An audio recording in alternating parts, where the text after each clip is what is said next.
Buenos días, mis amados hermanos. Nos encontramos en el Centro para la Excelencia Familiar, donde comunicamos el Evangelio con fidelidad a nuestro Padre Dios, Señor de todo el universo, Creador del cielo y de la tierra, el único, inmortal, invisible, hacedor de maravillas, el eterno Creador.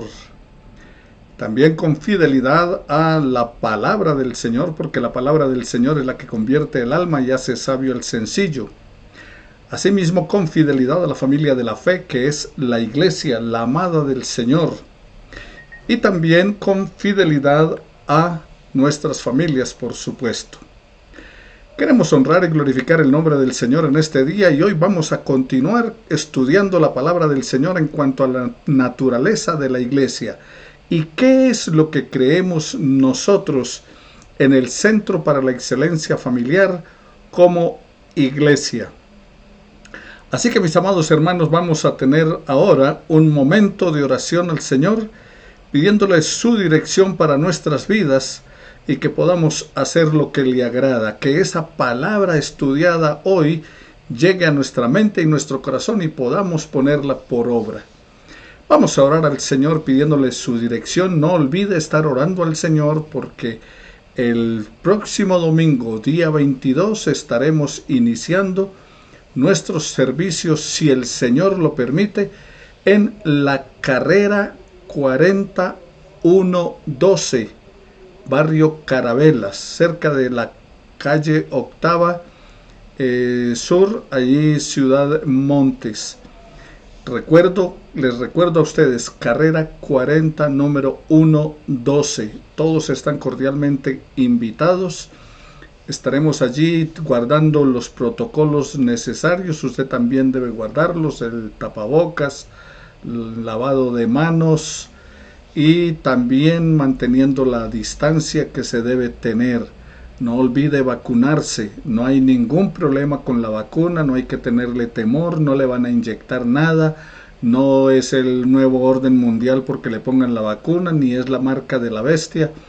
Así que no se preocupe por esa situación. Y por favor no preste mucha atención a tanto comentario que se hace, que se mueren, que no se mueren, que les pasa esto, que les pasa aquello. Ya varios nos hemos vacunado, tenemos la segunda dosis y todavía estamos aquí. Uno se muere es cuando el Señor toma la decisión de llamarlo a su presencia. Oremos al Señor. Padre, te damos muchas gracias por tu inmenso amor, por tu infinita misericordia, por guiar nuestra vida hacia ti día tras día a través de tu palabra. Ahora, Padre, te pedimos en el nombre de Cristo Jesús que tu Espíritu Santo nos revele esa palabra, que nos enseñe, que nos muestre lo que hay allí en las Escrituras que nos puedan servir de orientación a nuestra vida. Gracias te damos, bendito Dios, por tu inmenso amor, por tu cuidado para con nosotros, por poder poner nuestra vida en tus manos y glorificarte como tú lo mereces. También, Señor, yo te suplico en esta hora que la mano sanadora y divina de Cristo Jesús pase sobre el cuerpo de nuestros hermanos que están enfermos, que su salud está siendo afectada. Ellos, bendito Dios, reciban de ti, reciban de tu gracia, reciban de tu amor, la sanidad para sus cuerpos, pero también aquellos que están teniendo problemas emocionales, problemas afectivos a causa de este tiempo de angustia y de zozobra ocasionado por la pandemia. También, Señor, emocionalmente, mentalmente sana nuestra iglesia, sana a nuestros hermanos, sus familiares, sus amigos. Obra, Señor, en nuestras vidas conforme a tu propósito. Y también, Padre, también te suplicamos en el nombre de Cristo Jesús que por favor sanes nuestra economía. Bendice, Señor, nuestro país, Colombia. Ayúdale a salir adelante, Señor, en esta situación que se está viviendo, que la economía pueda mejorar, que puedan abrir nuevas fuentes laborales para la gente y que podamos volver a la normalidad. Te lo suplicamos en el nombre de Cristo Jesús, pero también, eterno Padre, que este tiempo sirva para que las personas abran su corazón y reciban de tu palabra, entiendan que Jesucristo es su Señor y su Salvador, y tú les sanes con todo tu poder. En el nombre de Jesús te oramos con acción de gracias. Amén y amén. Bueno, mis amados hermanos, la naturaleza de la iglesia, nuestra lección número 29 en el día de hoy. Hemos venido estudiando acerca de qué creemos los bautistas y la Iglesia Bautista Centro para la Excelencia Familiar es una iglesia de confesión de fe bautista. En los últimos domingos hemos venido reflexionando sobre el Dios único y trino. Estudiamos Dios Padre y finalizamos la lección pasada sobre lo que creemos acerca de Dios el Hijo, Dios Hijo. Y hoy iniciaremos estudiando la tercera persona de la Trinidad, el Espíritu Santo. Hablemos acerca del Espíritu de Dios. Estudiaremos el Espíritu de Dios según lo hallamos en la Biblia, en la palabra de Dios, tanto en el Antiguo Testamento como en el Nuevo Testamento. Hay mucho que decir acerca de la idea del Espíritu Divino en la religión bíblica. Encontramos la obra del Espíritu Divino como un elemento indispensable en el propósito y en el plan de Dios. Veamos entonces, a la luz de la palabra de Dios, la Biblia, al Espíritu en ciertas relaciones. En primer lugar, tratemos acerca de el Espíritu en su relación con Dios. El Espíritu Divino en su relación con Dios. El significado del término espíritu en el hebreo y en el griego, los términos se traducen como espíritu. El término que se traduce como espíritu significa aliento o viento.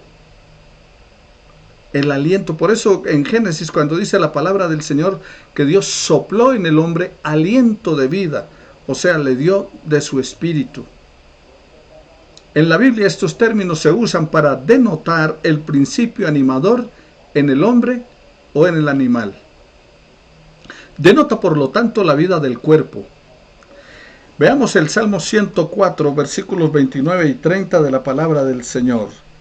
Salmo 104, versículos 29 y 30 de la Escritura, que nos dice así la palabra del Señor. Si te escondes de ellos se desconciertan, si les retiras su espíritu mueren y vuelven al polvo. Pero si envías tu espíritu vuelven a la vida y así renuevas la faz de la tierra.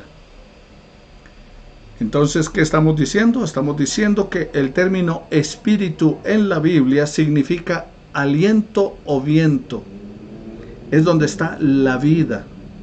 Y por eso dice la palabra del Señor, te vuelvo a leer, versículo 29 del Salmo 104, si te escondes de ellos se desconciertan, si les retiras tu espíritu, su espíritu, mueren y vuelven al polvo. Pero si envías tu espíritu, vuelven a la vida, y así renuevas la faz de la tierra. El autor de Eclesiastés, el sabio Salomón, en el capítulo 3, versículo 19 de la palabra del Señor, dice lo siguiente: porque lo mismo le pasa a los hombres y a las bestias. Unos y otros respiran y mueren por igual, y nada tienen los hombres encima de las bestias. Todo es vanidad. Entonces, ¿qué les estoy mencionando? Que de acuerdo a lo que dice la palabra del Señor, el término espíritu, aliento o viento en la Biblia es el espíritu animador en el hombre o en el animal. También denota una disposición de la mente y del carácter, como lo encontramos en la palabra del Señor en el Salmo 51, 17 de la palabra del Señor. El Salmo 51, versículo 17 nos dice lo siguiente: los sacrificios que tú quieres son el espíritu quebrantado. Tú, Dios mío, no desprecias al corazón contrito y humillado. ¿Qué es lo que Dios quiere? Dice, los sacrificios que Dios quiere son ¿qué? El espíritu quebrantado, no otra cosa diferente. Eso es lo que Dios quiere de todos y cada uno de nosotros, un espíritu quebrantado. Bueno, mis amados hermanos, entonces continuamos recordando, también usted lo puede encontrar en Zacarías en el capítulo 12, versículo 10. Ahora, nosotros hemos usado este término de espíritu en ese sentido que les estoy mencionando, por ejemplo, cuando hablamos de un espíritu caritativo. Es que esa persona tiene un espíritu caritativo. Ese tiene un espíritu perdonador. Ese tiene un espíritu vengativo. Y así por el estilo. Se usa también para designar el alma del hombre que sale del cuerpo después de la muerte, como está en Eclesiastés, en el capítulo 12, versículo 7, que dice que el espíritu, el cuerpo va a la tierra, el polvo va a la tierra como era, y el espíritu va a Dios que lo dio. Denota asimismo también una personalidad o un espíritu malo que tomó posesión de hombres y mujeres y que produjo toda clase de dolencias físicas, mentales o morales. Como San Mateo nos lo dice allí en el capítulo 5, versículo 1 de la palabra del Señor, cuando vio la multitud, subió al monte y se sentó. Entonces los discípulos se le acercaron y él comenzó a enseñarles, dice Mateo. ¿Y qué era lo que Jesús hacía cuando estaba enseñando y cuando estaba tratando con la gente? Bueno, él estaba también mostrando que habían espíritus que se apoderaban de la vida de las personas, como el caso del endemoniado de Gadareno en Marcos capítulo 5, versículo 1. Y llegaron al otro lado del lago, a la región de los Gerasenos, y en cuanto Jesús salió de la barca, se le acercó un hombre que tenía un espíritu impuro. Entonces, aquí también se usa la palabra espíritu para designar el alma del hombre salida del cuerpo después de la muerte, como les dije en Eclesiastés 12:7, que el espíritu va a Dios que lo dio, pero también denota asimismo la personalidad o un espíritu malo que tomó posesión de hombres y mujeres. Allí en Marcos 9:14 también la palabra del Señor nos vuelve a plantear lo siguiente acerca de lo que estamos tratando. Cuando llegaron a donde estaban los otros discípulos, los encontraron rodeados de una gran multitud, y algunos escribas discutían con ellos. Y en cuanto la gente vio a Jesús, se quedó asombrada y corrió a saludarlo. ¿Y qué es lo que discuten con ellos? De entre la multitud, uno respondió: Maestro, te he traído a mi hijo, tiene un espíritu que lo ha dejado mudo. Entonces, por eso estamos hablando de que un espíritu malo toma posesión de hombres o mujeres y produce toda clase de dolencias físicas, mentales y morales, como en este caso que están hablando de un espíritu mudo.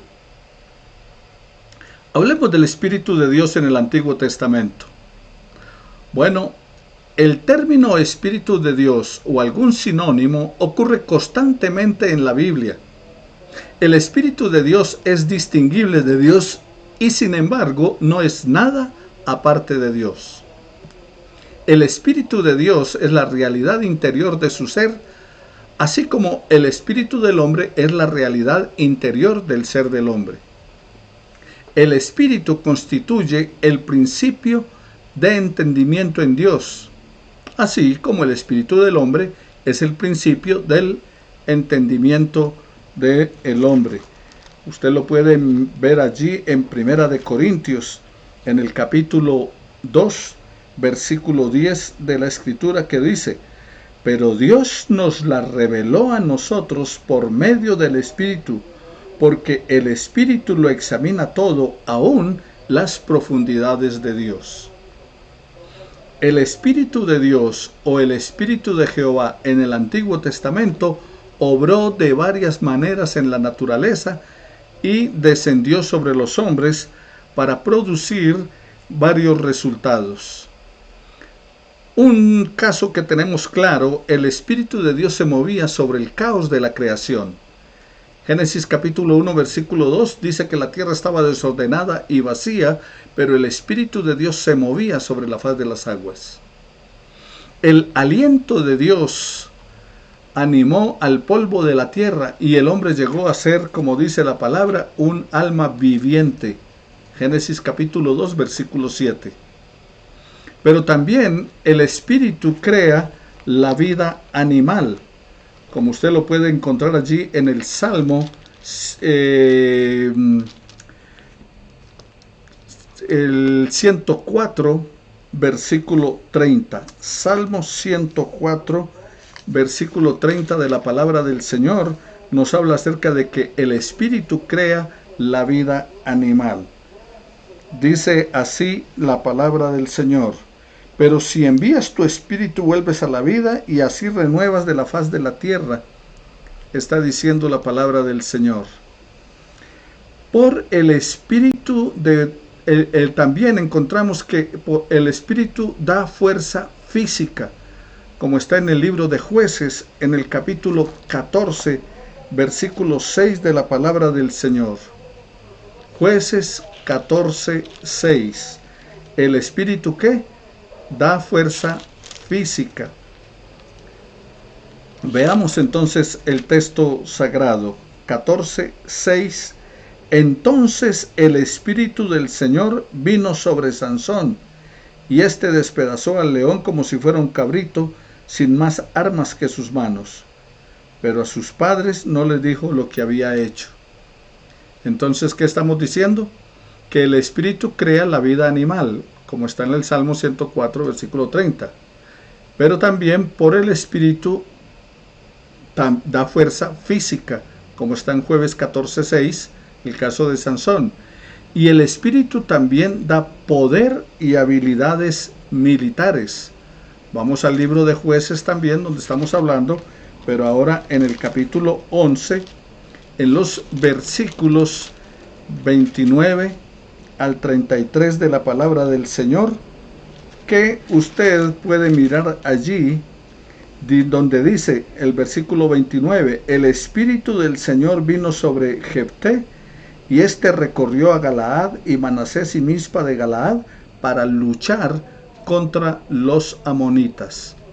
Entonces, ¿el Espíritu qué? Da poder y habilidades militares. Pero por medio de su Espíritu también Dios es omnipresente. Salmo 139, versículo 7 de la palabra del Señor: ¿dónde huiré de tu Espíritu y dónde me esconderé de tu presencia? Si donde yo vaya, estás tú. Así que eso es lo que dice la palabra del Señor. El Espíritu que hemos visto en el Antiguo Testamento. Ahora miremos el Espíritu de Dios en el Nuevo Testamento. Esta presencia divina llega a ser más claramente en sentido moral, en propósito e íntima comunión con el ser humano, con la persona.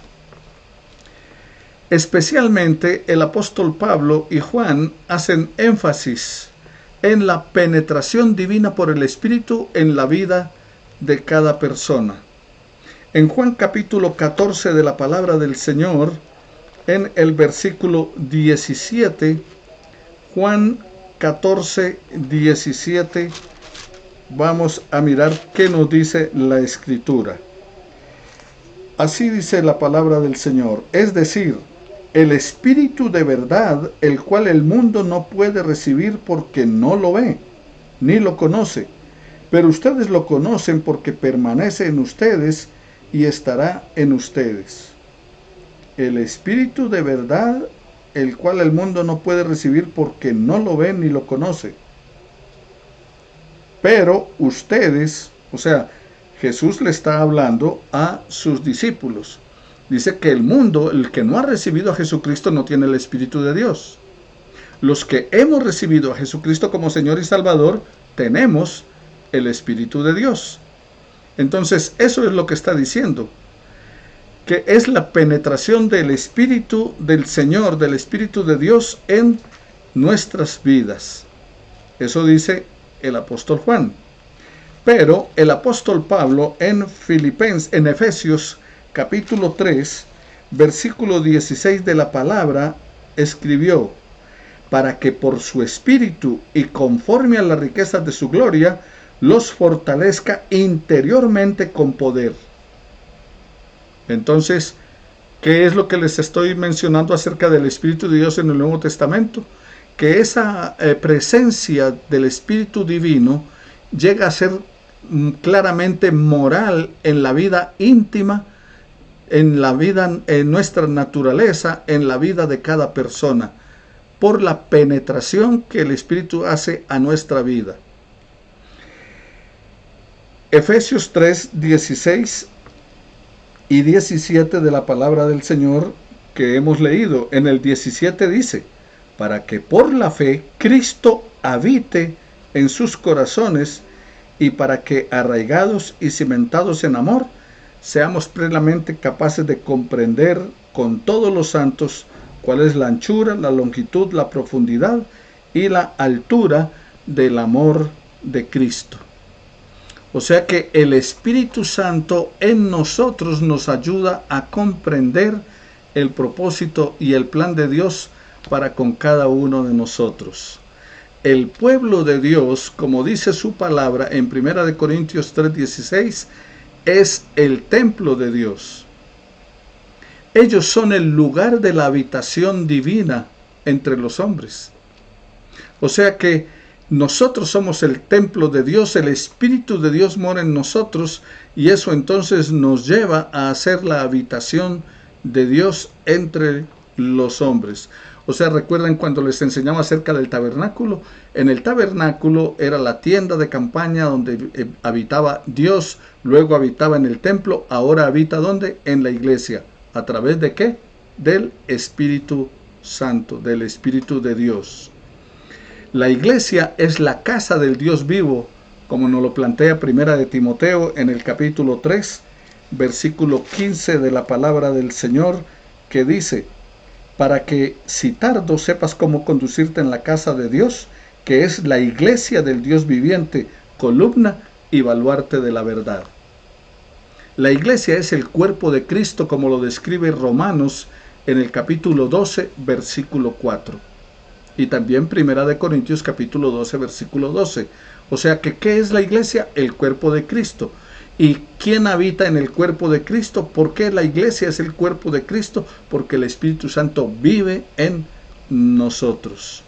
Ella, la iglesia, está animada y habitada por su Espíritu. Entonces, ¿qué hemos visto? El Espíritu Santo en el Antiguo Testamento, el Espíritu Santo en el Nuevo Testamento. Ahora veamos el Espíritu como persona.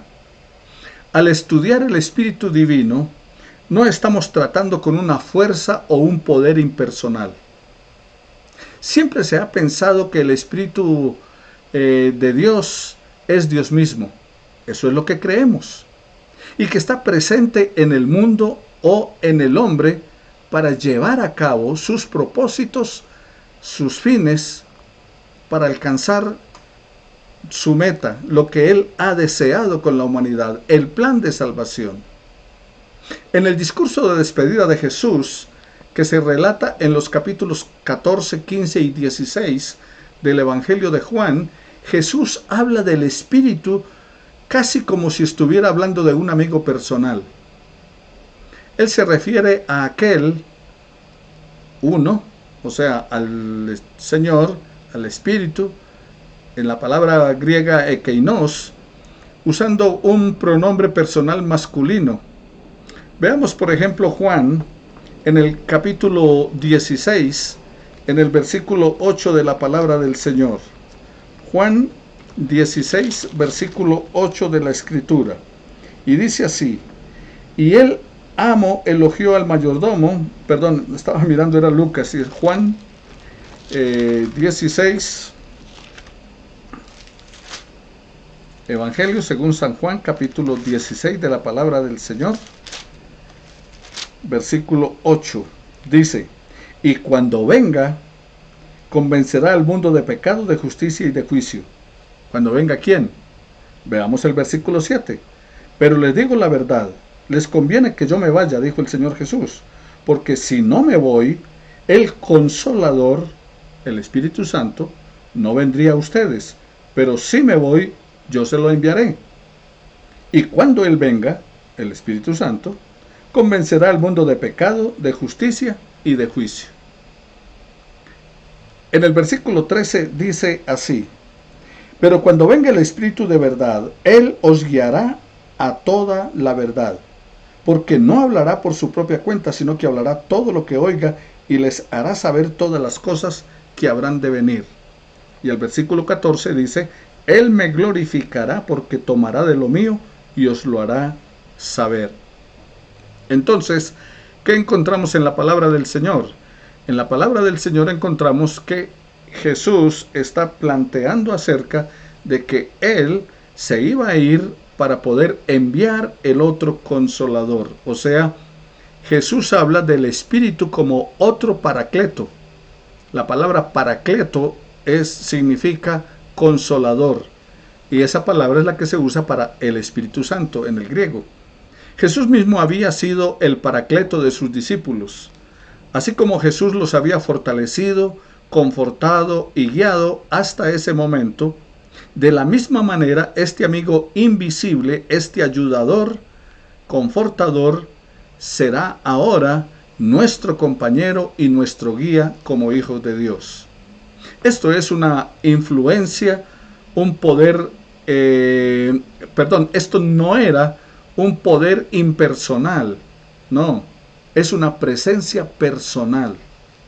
Es la presencia de Dios mismo, no es algo por si acaso, no, es una realidad en tu vida y en mi vida.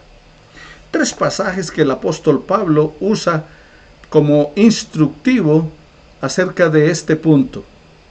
En Romanos capítulo 8 de la palabra del Señor, en el versículo 26 y 27 del libro de Romanos.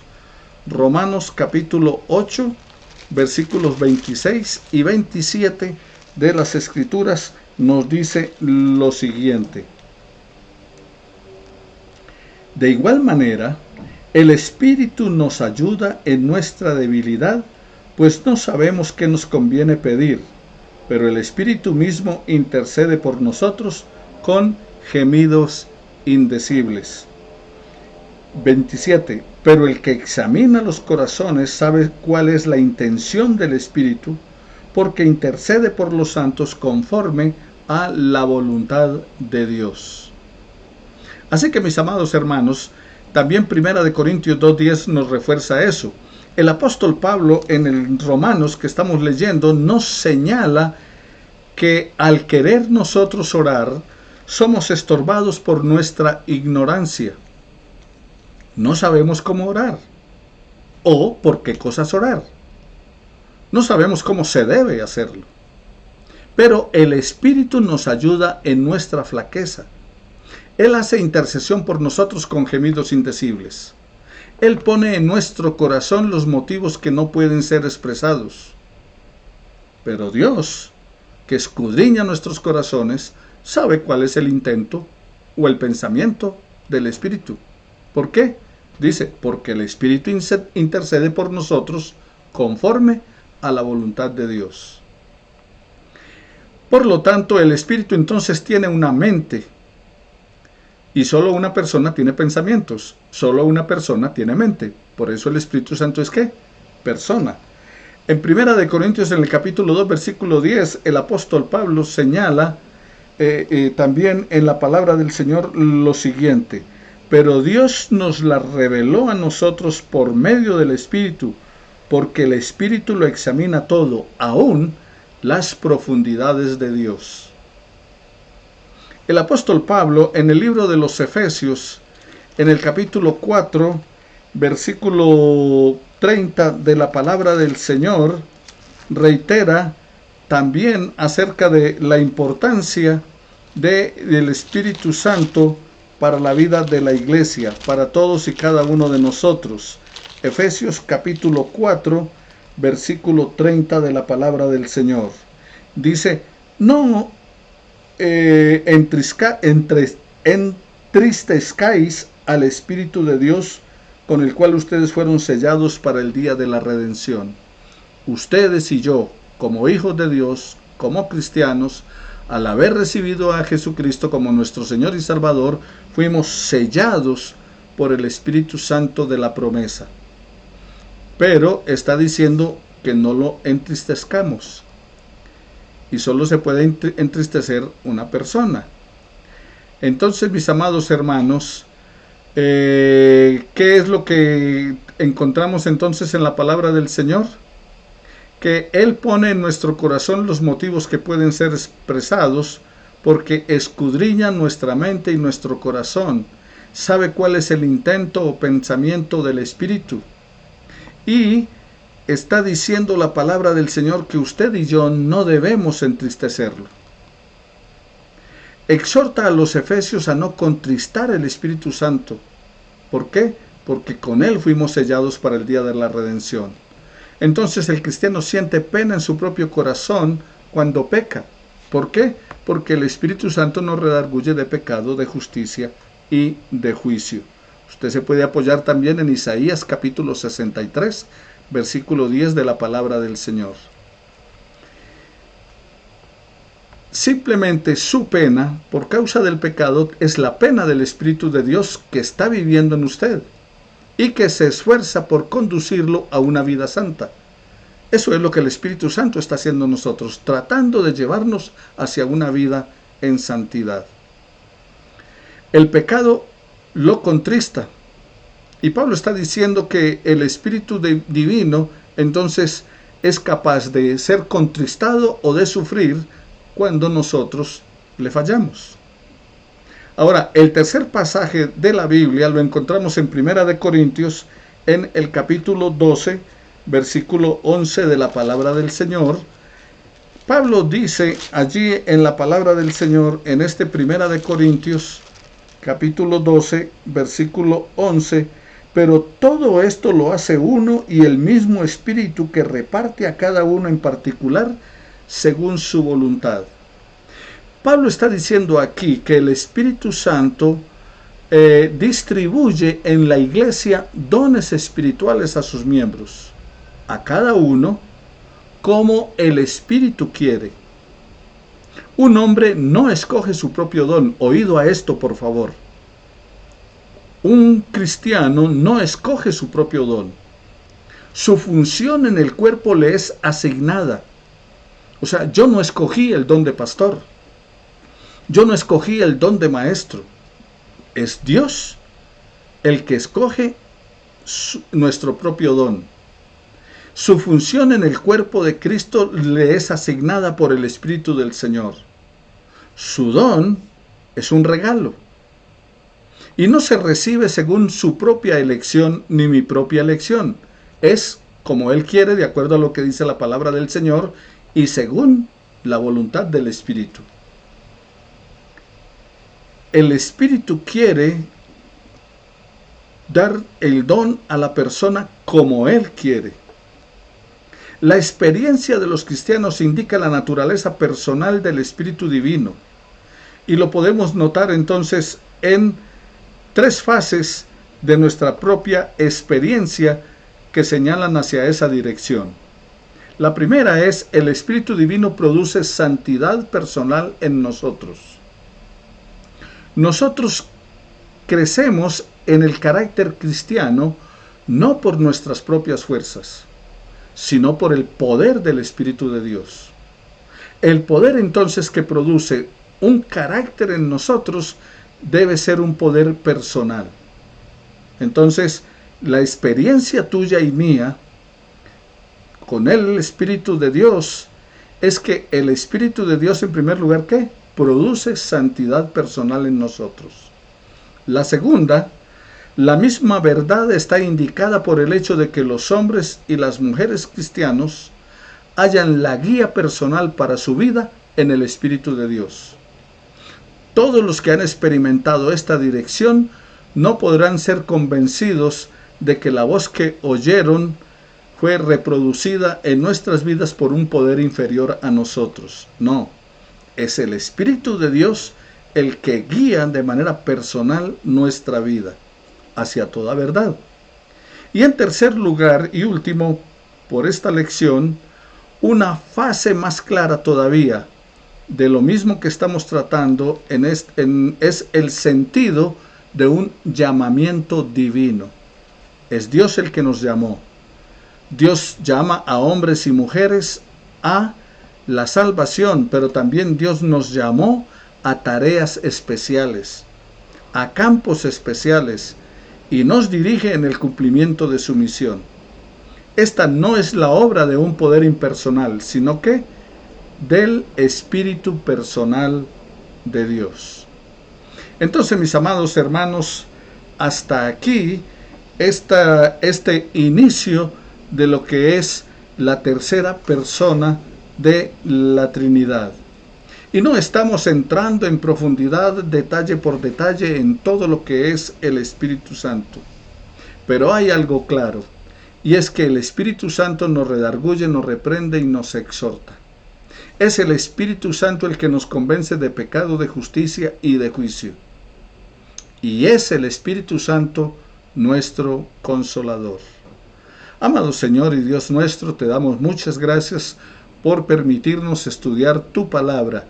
Y Señor, a través de esta reflexión en tu palabra, podamos ser edificados, que tu Espíritu Santo encarne esa palabra en nuestra vida y podamos ponerla por obra.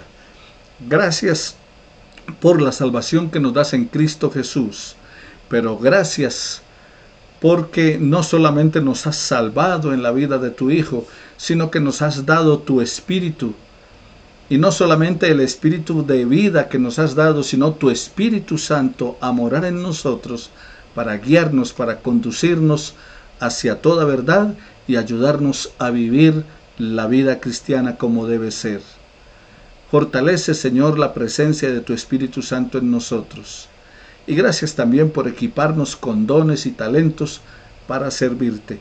Y todo esto porque Cristo lo hizo posible. En Él te glorificamos con acción de gracias. Amén y amén. Bendiciones para todos mis amados hermanos, y no olviden estar orando al Señor para que podamos iniciar nuestras reuniones presenciales el domingo 22. Bendiciones para todos y que el Señor les continúe bendiciendo.